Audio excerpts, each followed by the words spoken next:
سلام وخت مو په خیر ستړي مشه په مرګرزم د نن ورځې مهمو خبرونو ته بسم الله الرحمن الرحیم. د پاکستان د پوز مشر جنرال قمر جاوید باجوا کابل ته د خپل سفر په ترڅ کې له ولسمشر غني سره تر لیدنې وروسته د ملي مصالحې د عالی شورا له مشر عبدالله سره د افغان سولې په تړاو بحث او خبرې کړې دي. سیمه چارواکي وایي د هرات له زندانه 22 نور طالب بندیان هم خوشي شوي. د طالبانو زندانیانو د خوشي کېدو پر دوام د هرات سیمه چارواکي وایي چې دغه ولایت له زندان څخه 22 نور طالب بندیان هم آزاد شوي دي. بلخوا بیا طالبانو ویلي چې له دوی سره بندي د افغان حکومت 15 زندانیان نن ورزګان ولایت کې له خپل زندانونو څخه خوشي کړي دي.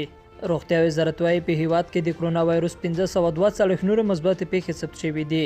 روغتیا وزارت وایي په 13 ساعتونو کې په هیواد کې د کرونا وایرس 1542 نور مثبت پیښې ثبت شوي دي چې له دې سره پر دې ناروغۍ د اخته کسانو شمېر 1449 ته رسیدلی دی.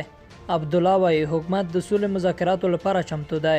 د ملي مصالحې عالی شورا رئیس وایي حکومت د سولې مذاکراتو ته چمتو دی.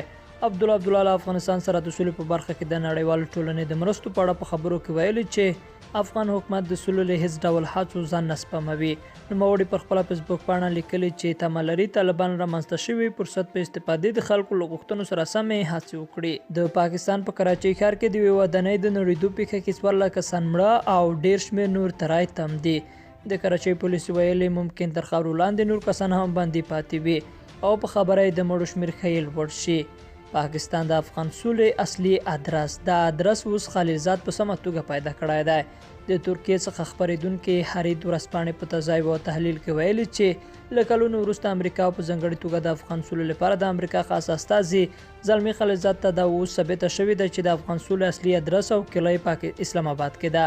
ورځپاڼه پاکستان ته د خلیلزاد د وروستي سفر په اړه لیکي چې پاکستان اوس هم په فوق‌العاده توګه پر طالبانو خپل نفوذ لري او د امریکا خاص استازی زلمی خلیلزاد په مقرره توګه د خپل ماموریت د کامیابۍ په هیله اسلام آباد ته سفرونه کوي.